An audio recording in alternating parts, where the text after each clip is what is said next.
Hello,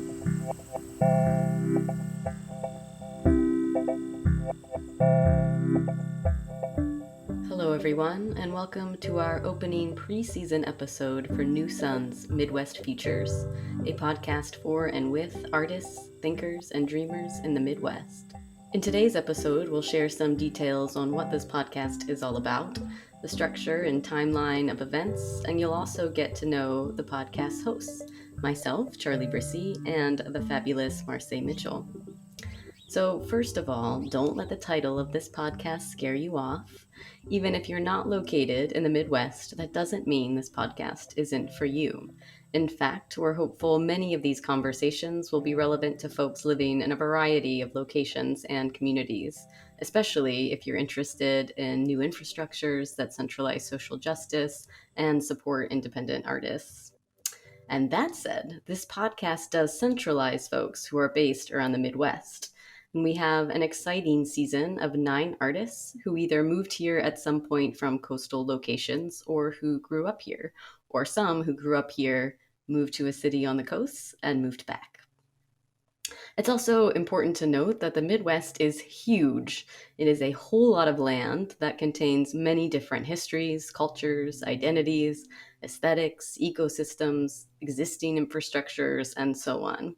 So, this podcast is by no means meant to be an exhaustive representation of what's happening throughout the Midwest in its entirety, but is really about connecting with artists from various locations to brainstorm what it means to be an artist in the Midwest, what folks need, what's working, what's not working, and how different locations and geographies shape those realities in specific ways. And perhaps most importantly, how can we help each other?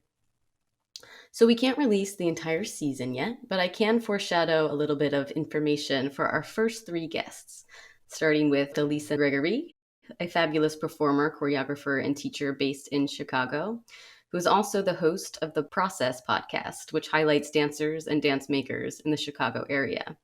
Elisa is also an associate choreographer and dancer with the Fly Honeys in Chicago. And if you have never seen the Fly Honeys, oh my God, it is the best burlesque, or not even the best burlesque. I would say just one of the best performances I've ever been to. It's just this like exhilarating, queer, brilliant, abundant, inclusive, heart melting magic that just kind of showers down all over you the whole time you're there. Or at least that was my experience of it. So I cannot recommend it enough. This episode with Elisa will be released on September 9th, followed the very next week by a guest visit with Sacramento Knox, who's an Ojibwe, Anishinaabe, and Chicano media artist, MC, music producer, and community cultural worker based in Detroit. And then the very next week, we'll have Elliot Retza Amadian, who is a gender nonconforming interdisciplinary artist and educator currently based in Urbana, Illinois. And I'm going to gush a lot more about Knox and Elle when their episodes are getting closer, because they're both also magical humans doing incredible things. And I would just take up all of our time here today if I kept rambling on and on about these artists. But we're super stoked. And again, these first 3 episodes with Elisa, Knox, and Elle will come out weekly starting on Thursday, September 9th. And then after that, we're going to move into a bi-weekly airing of the 6 remaining artists, and that will run right up until the end of December. So you can stay up to date about the schedule, as well as find links to view work from all of the artists and check out all the different projects they're working on our website, www.newsunsmidwestfeatures.com. And you can also subscribe to our YouTube channel, where we will stream all episodes with closed captioning. And now, without further ado, let us introduce ourselves. My name is Charli Brissy, and I'm an interdisciplinary artist, writer, and an assistant professor in the Department of Dance at the University of Michigan. I make films and live performances. I write a lot. I'm working on my first book right now, actually, which is totally bananas. I have so much respect for all you writers out there. But other than that, I spend a lot of my time with my 13-year-old pit bull, Leica. And at the moment, I'm really hoping to learn how to grow more of my own food this year. I am currently sitting in my studio on Anishinaabe land, about a mile off of the Huron River in a town that is now referred to as Ypsilanti, Michigan. My name is Marsae. I am also an interdisciplinary artist. I am a grad student at the University of Michigan. Um, I'm a dancer, choreographer, writer, do a little acting here and there, but I do literally hang out with my puppy every day. So there's so much in Doggies. common.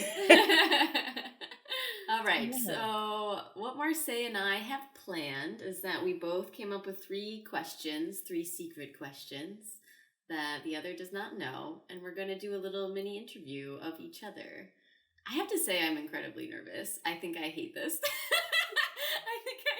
I can't believe I'm doing a podcast. It's like a very scary thing to be asked questions while being recorded. Oh man, I'm nervous. You're like, yeah, I have 7 questions. I have so many questions. I have like a whole list in front of me. I'm like, how do you come up with 3 things? And so I'm just gonna kind of improvisationally choose what I ask you. Okay. Can I ask you one first? I have a really easy one. I think it's easy to start. Yeah, of course. Okay. What is your favorite TV show of all time? And why? So the why is really the question. You can't just say the show, you have to say why it's your favorite show. Like grad school. I think you already know the answer to this. Do I? I think I do too. Are the initials LC? Wait. Yes. Yes. So I love Lovecraft Country, which was not renewed for a second season. Oh, really? But, Like, that's official? It's not? yep. What? All the awards it received, all the Emmys, and it's not being renewed for a second season. What? And the writer kind of posted why. Oh, I didn't read it. So why isn't it not? Why is it not being? So she posted renewed? What would be considered a map for the second season after all that went down. Yeah. And let's just say it looks nothing like the map of America now. And that yeah, like certain groups of people would only be in certain places.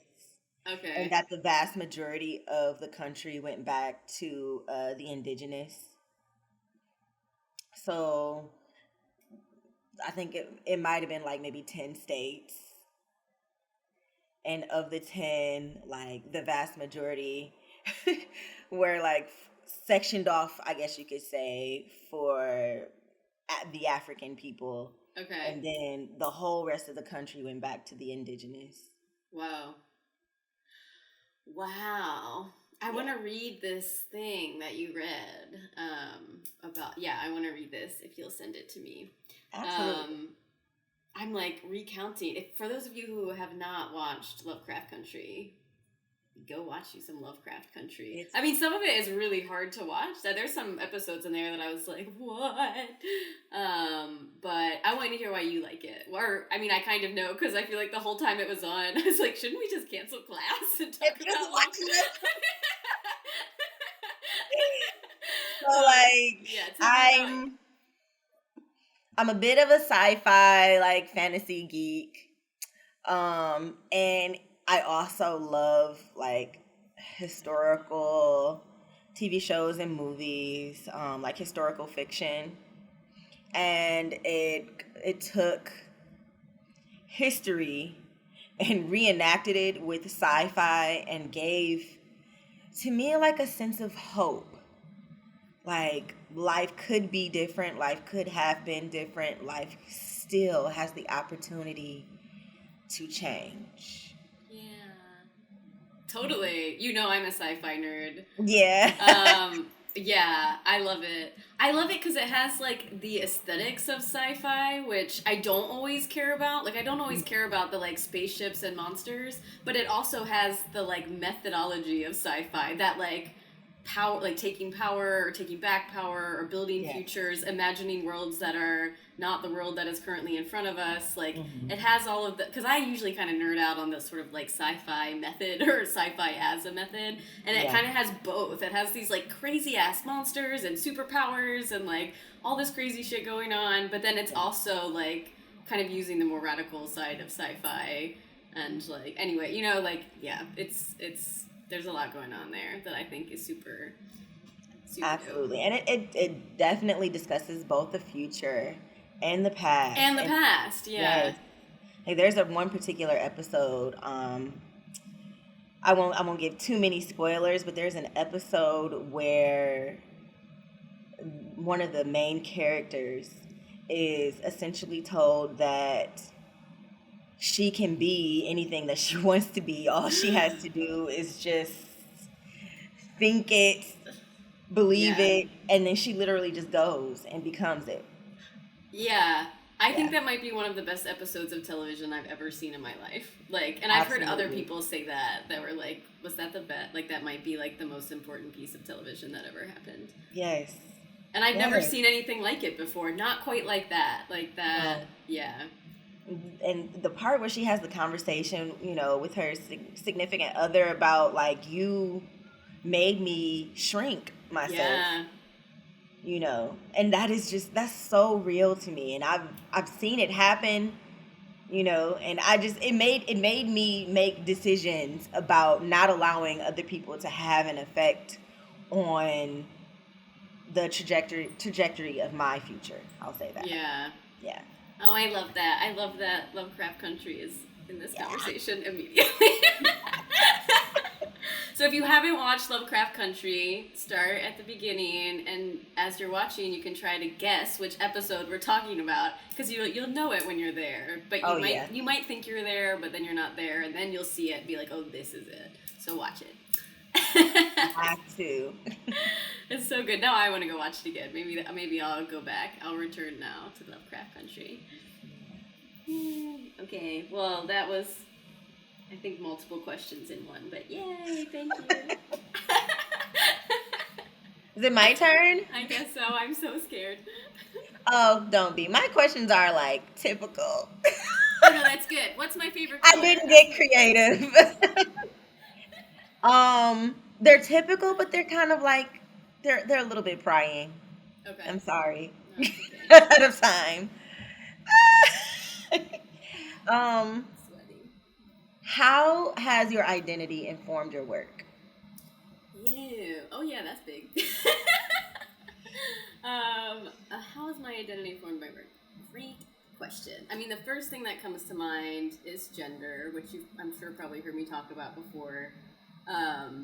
Which I feel like in the case of gender, which I mean, my gender has kind of moved around a lot. There's like been times in my life that I've been super high femme, and then other times I've been very butch, and then days that go back and forth. And but what does feel clear is that like whether or not I'm thinking about gender, other people are when they watch me dance often or perform. So like in the past, I can give a very specific example. In grad school, I made this piece, and in grad school, my first time around in grad school, I did grad school once. I did an MFA in kinetic imaging, and I was showing my first piece to them, which was about, I think it was about like shame. I don't remember exactly what it was not about gender, I'll say that much. And like not at all. I wasn't thinking about gender, and I got to the end of the performance, and the faculty were all like, we love this so much.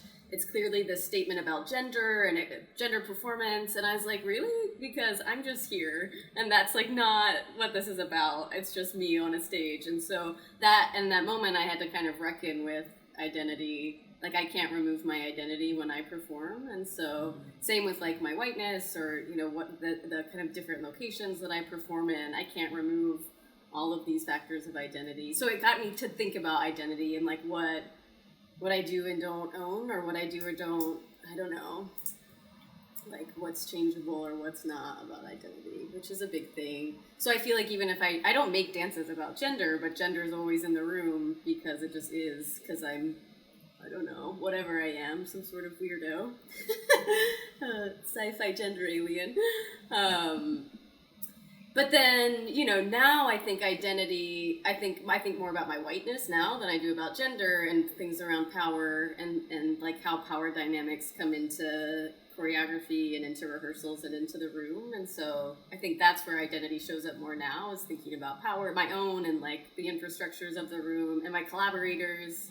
and like being really transparent with people about how our identities shape what we need or what we want and why we're making dances. So I don't know. That was a long answer. I don't really have an answer. I have a brain tangent as an answer, but yeah. I can say I've asked the question because just having conversations with other friends, and I've noticed like my own work has never, I don't think that my sexuality has taken precedence in my work. And I mean, that makes me question like how comfortable am I with who I am, maybe. Yeah. Because I haven't, I also say that a lot of my work is based in the African American experience. Mm-hmm. And so I have not really taken the time to create work that discusses my sexuality as well. Oh, yeah. Yeah. Do you want to? I think I do. Yeah. Oh, yeah. I did burlesque for years. Have I ever told you that? I think I have. Have I told you that? Yeah, I think we talked about it. I was a burlesque dancer for years, and that was the first time I ever, like, explicitly was, like, thinking about sexuality and eroticism on stage in this, like, very explicit way, and I loved it. I loved it so much, and I learned so much about, and I felt so powerful. It was, like, the most powerful I ever felt, like, being on a stage and being like, oh, I could have the whole room of people, and, like, yeah. Anyway, yeah, I recommend it. But you do teach body language. I definitely I see a lot of sensuality in your work, and even the scores that you've written, and like, so it's not there, but maybe not explicitly like the thing that you're illuminating in the room, but it's like very there, I think. So I was having a conversation with a friend, and they were saying that their queerness was open, like people see them and automatically assume that they are queer. Although I disagree. Oh, interesting. Yeah. I disagree with that statement about them. Like I didn't. You wouldn't like assume that about them. No. Yeah. But I don't assume a lot of things about a lot of people. I think that's awesome if you can be in that practice of not assuming anything. And so yes, I definitely do express sexuality in movement and in writing, but specifically my queerness, I don't think I have expressed that. And I don't know if like the other person was saying, like it's visually noticeable. I don't know if it's necessarily visually noticeable, and so it's like, but I also don't want to be like, oh, I'm in the closet. Like obviously I'm not. Yeah. Oh yeah, that's really interesting. Now that we're here, because I feel like I do get read as queer pretty quickly, often, kind of depending on what I'm wearing. I can like push it one way or the other, but I've had friends with like women, like cis women, who are very queer, but do not get read as queer, and so like they get read as straight women all the time, and they find it obnoxious, but they don't know what to do about it because they are really femme, or they don't want to like present a particular aesthetic only to be read as queer, even though that doesn't actually feel like them. But then, and they don't want to walk around with like a sign that's like, hi, I'm queer, I'm not straight, or whatever. But they also like, I feel like all of that. Yes. Yeah, that's really interesting. Yeah. Right, because you want to like people to know who you are, but you don't want to be like, I'm this, and like walk around having to, or like changing something about how you present just to be read in a particular kind of way. Absolutely. Yeah.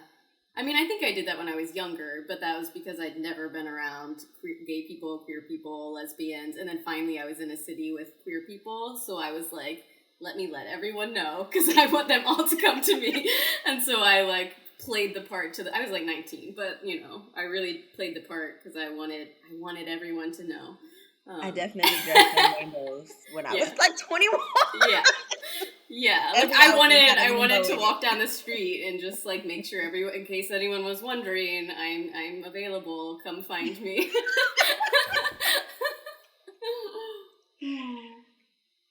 Yeah, that's so interesting. Oh, I could talk forever about identity and performance. Yeah. And the dance really kind of, does specific things, asks us to look at people in specific ways. And I know Claire is, well, now we're just talking. We're not on our questions anymore, but that's okay. I remember Claire talking once about, I don't remember what she called it, something about like dance lesbianism or something, because there's always these duets of women rolling all over each other, which in any other context would read as queer, but in modern dance, contemporary dance, it's so often just like women rolling around on top of each other. End of story. Like, I don't know. We don't know. Question mark. What's happening? And so it's interesting in dance. Like, yeah, I don't know. I don't know what I'm saying. Kind of I readability of things definitely changes. think that, like, how male people are perceived when it comes to queerness is more like outright. Like, Yeah. usually, like, you can tell right away. And so, and when there's a dance and there are two male dancers, that might be the first thing that comes to mind, but it's not the same with women. Yes, exactly. If there's a duet with two men and they're like, slowly or intimately touching each other and in close proximity, it'll read in a more explicit way maybe or something. When it's two women, it could just be like, oh, there's only women dancers available. I don't know. It's just, it holds something different. Not always. I mean, there are also like incredibly intimate queer duets between women or non-binary folks, but yeah, it does. Dance does read it in a different way. Like if it was on TV, it has sort of a different connotation, I think, than sometimes dance does. But yeah. I took us down this road. I'm sorry. No, it's good. Now I'm thinking of like queer content versus queer structure, because like that's just content. So how do you like make the structures themselves all like queer and creepy? There's like, we could keep going and going. Let's ask more questions. Is it my turn to ask you a question? Yes. Okay, so this is going back a little bit kind of to sci-fi land.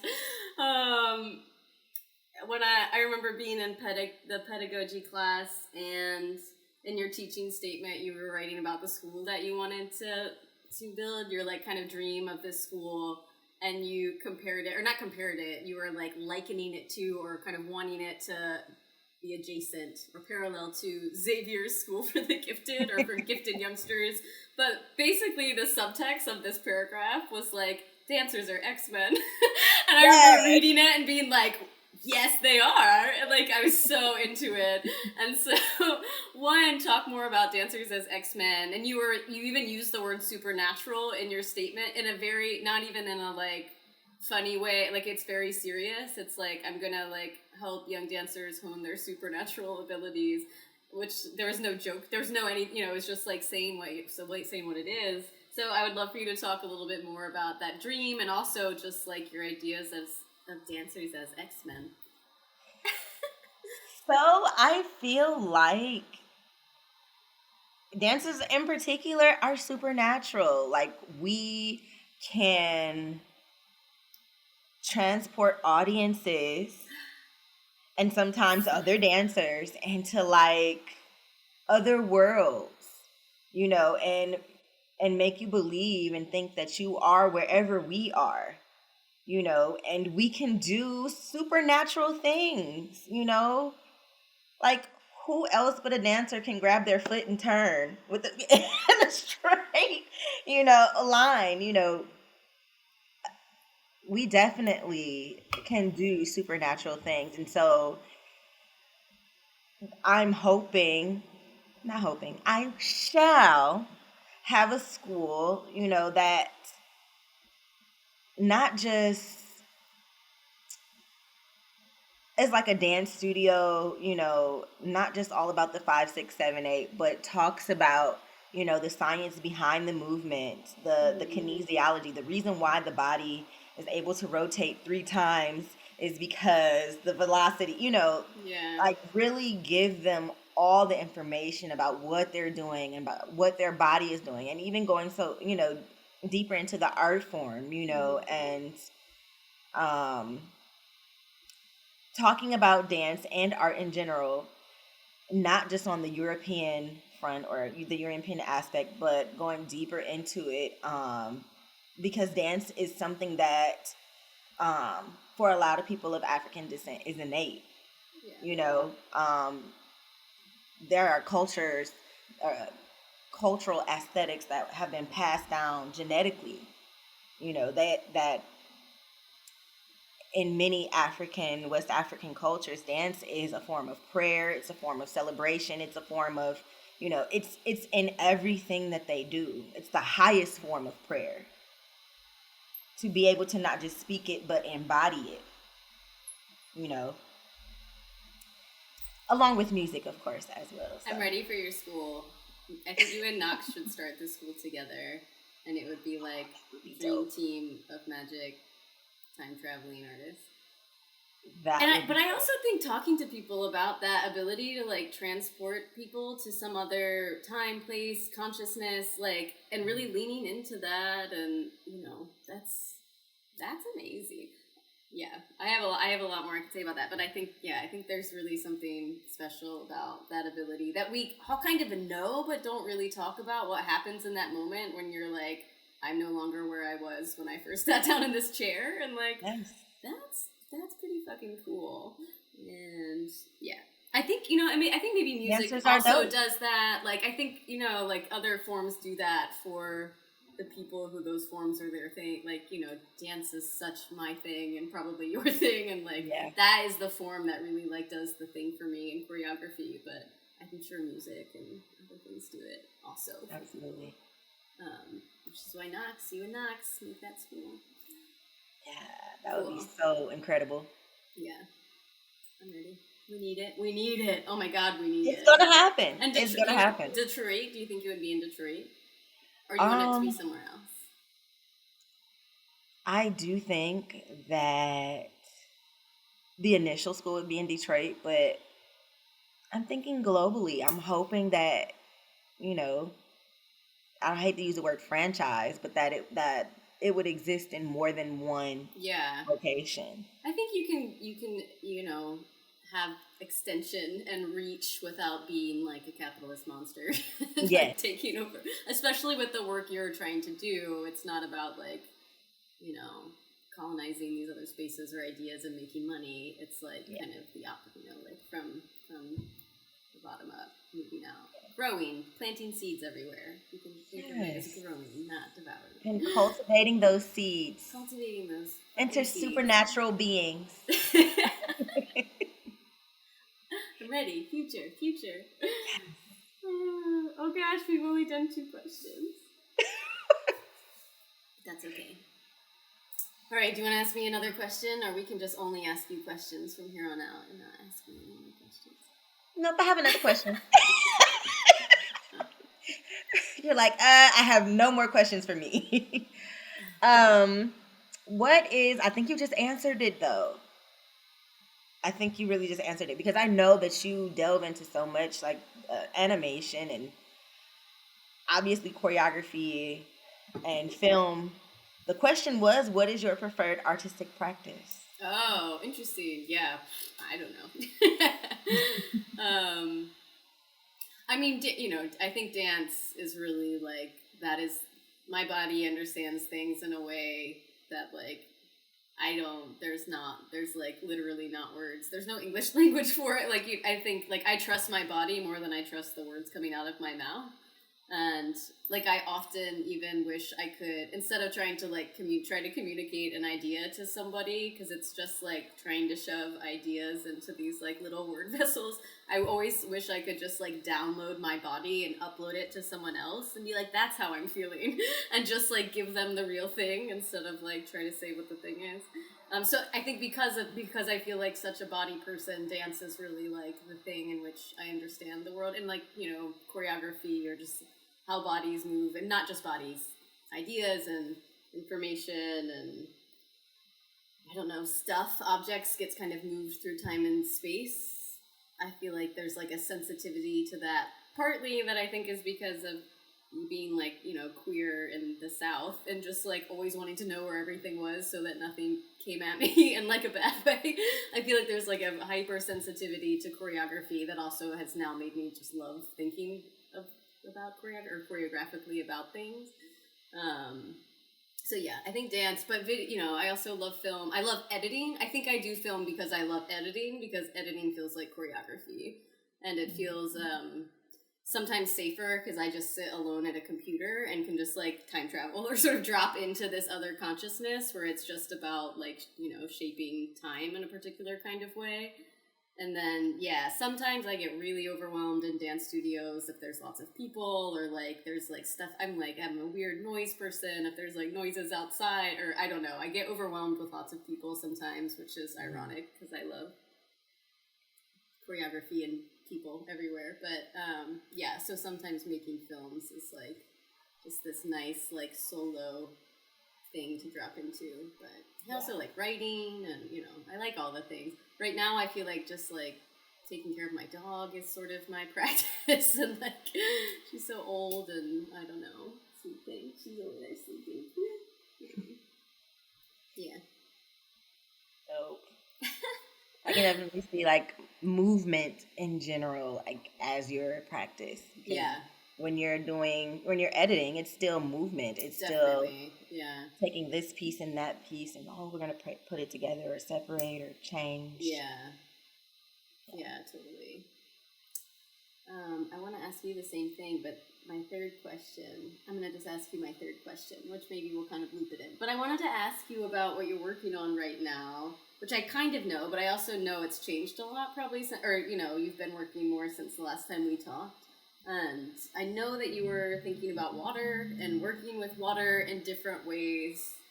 And I don't know, I just kind of wanted to have you talk more about how you're thinking about water. Like, is it like some more symbolically? Because I also know you go to the river a lot. I see on Instagram you and Ellie are just like at the river, like doing your whole thing. So it's like you're there in the water, at the water. But I've also heard you sort of talk metaphorically about what water does, but also materially, like water crisis. So I'm kind of curious to just hear you talk about water in relationship to your work right now, and maybe even how you're thinking about choreography and movement. So it seems like water has been incorporated into what I do for so long and not even realizing it. Like just going back and like looking at some of the things that I've done in the past, and I'm just like, oh. Like even right. It's always like my real good friend and business partner, we did a show together called My Hair, My Story, My Glory. Her thing is waves. Like she creates like her waves in your hair. Oh, she's a hairstylist. And so like most of the things that she's been doing, like she says that she makes waves, and it has expanded from there. But to think that we're both working in this realm of water, whether it be hair or it's still in the same realm, the same aspect. So I guess water for me, it connects people from all over the world. Humanity in general, our bodies are made of 60 to 70% of water. And water is fluid. Water is movement. And so just thinking of ways in which water connects us all. Specifically thinking of ways in which water connects the African diaspora. Yeah. The African diaspora was separated and facilitated separation via the transatlantic slave trade, Atlantic being the ocean and water. And literally, West African culture is sprinkled all over the world because of the transatlantic slave trade and these currents. And these currents that connect us. And so you can see, for example, obviously we're talking about water, so I'm going to talk about the orishas of water, Yemaya and Oshun. You can see representations of Yemaya and Oshun in Brazil, in Cuba, in the States, and, literally all over the world because of that transportation facilitated by water. And I'm saying that water could be that which brings us together. Not just the African diaspora, but humanity in general. I And love so that. I'm from Flint. Oh right, gosh! Of course, you've been thinking about water forever. Yeah, I was I was born in Detroit and raised in Flint, and then I moved back to Detroit for school. Uh-huh. But so I am from the north side of Flint, and like this area, it's a school district called Beecher. Let me tell a little story. Yeah, please And tell so, us a like story. Beecher, even though it is technically Flint, it has its own school district and it has its own water. It's well water. Yeah. And so Flint people, even though I live in Flint, they still call Beecher people separate from Flint. Flint people would always say like, "Oh, Beecher people act this way because of the water source." The well water wasn't tasty. It wasn't. It still isn't. Yeah. And so we that connection with water, and then and most of my family still lives in Beecher, which is like it's the bridge between Flint and Mount Morris, but still considered Flint. Okay.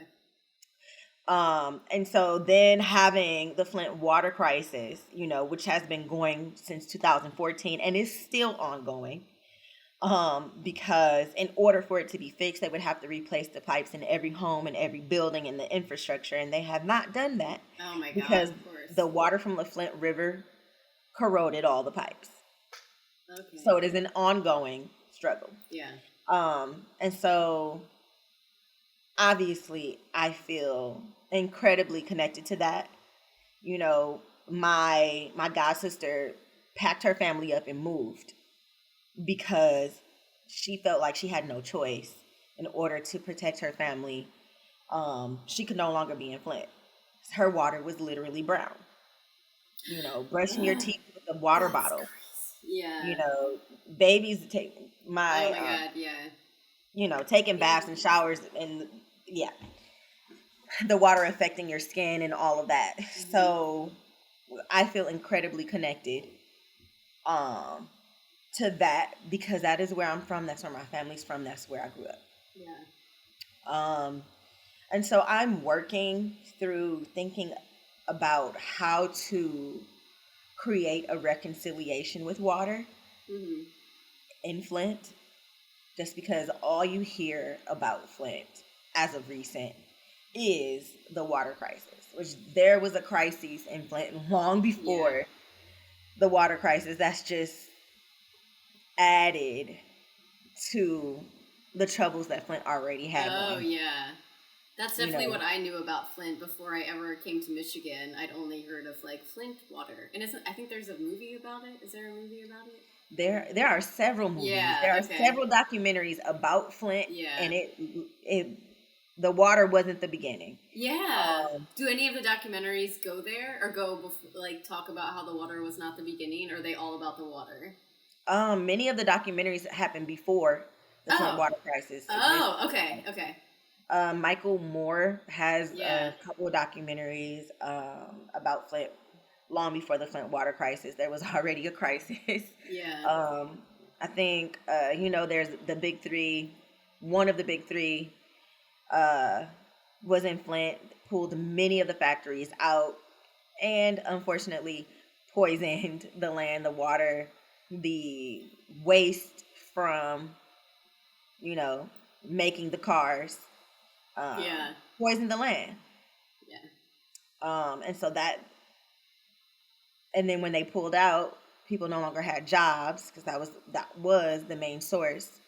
People being my parents included. Damn. Both of my parents were forced to retire when I was in the 8th grade. Oh my gosh! So they were young. I mean, yes. Youngish. Yeah.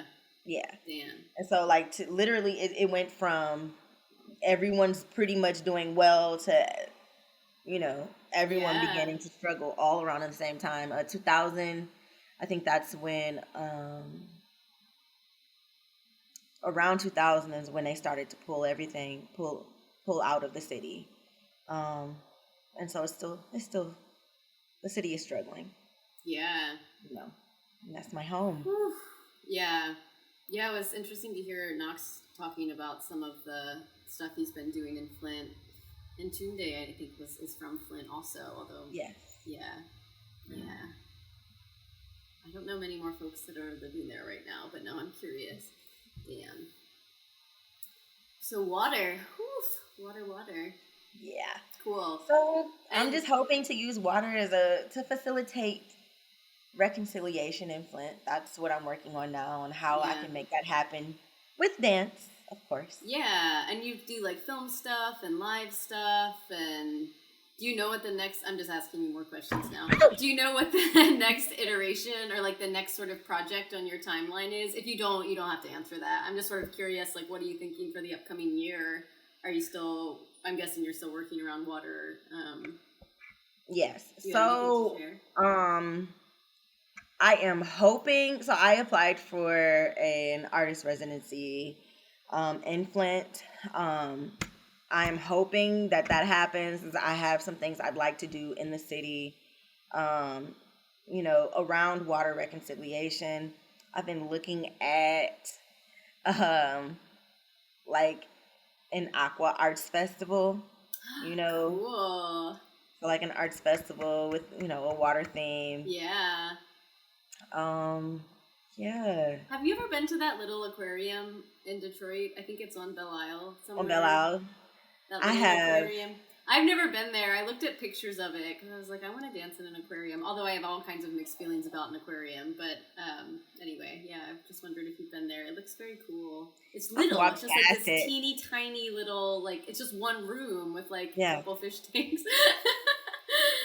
So I've walked past it a few times. I've never actually been in there. It might be very lackluster. I don't know. Yeah. A lot of times,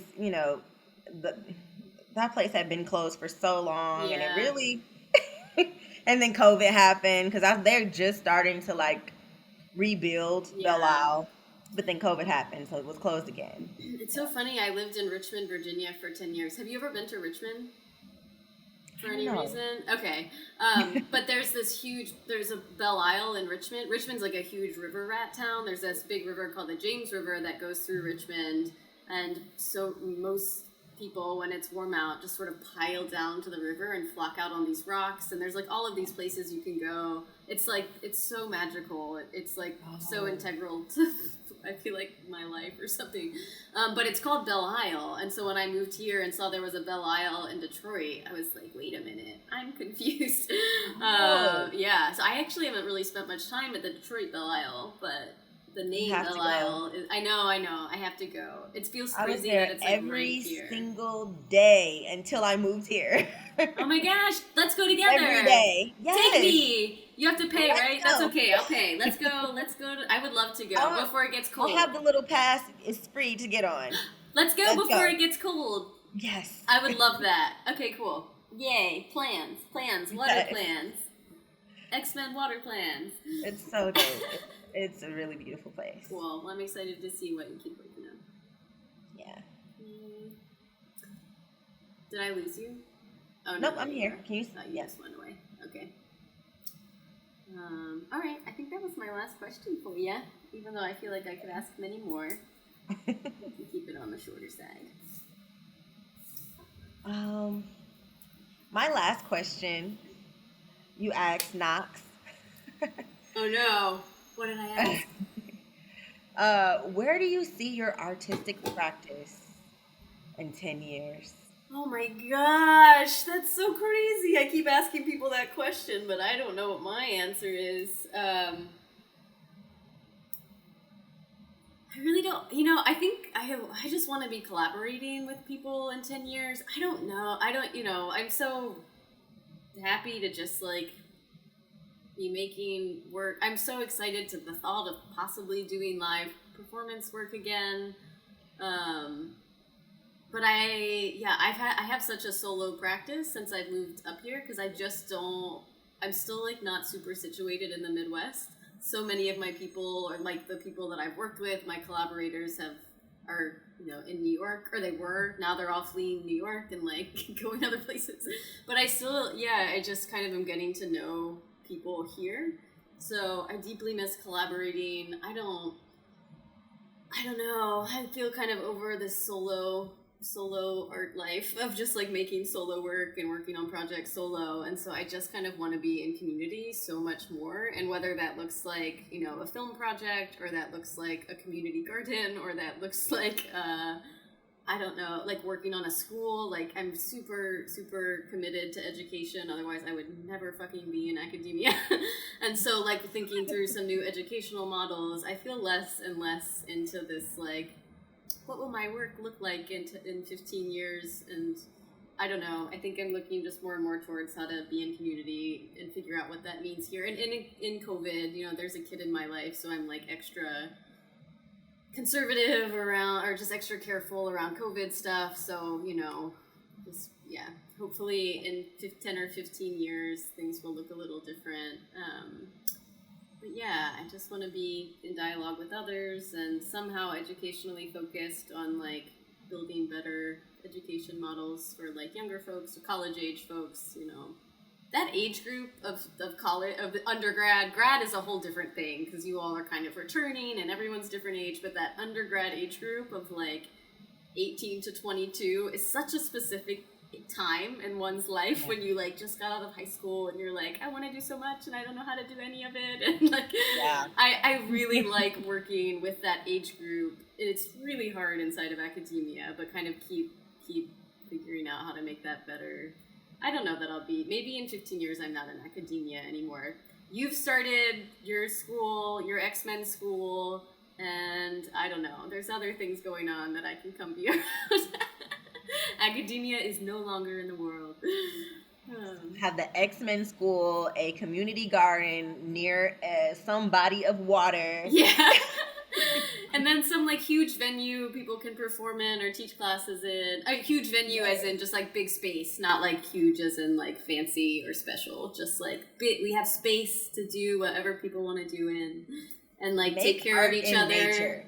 And like no one's like, you know, worried about money. You know, I just like, yeah, I want all that. I can see all that. Yay, dreams.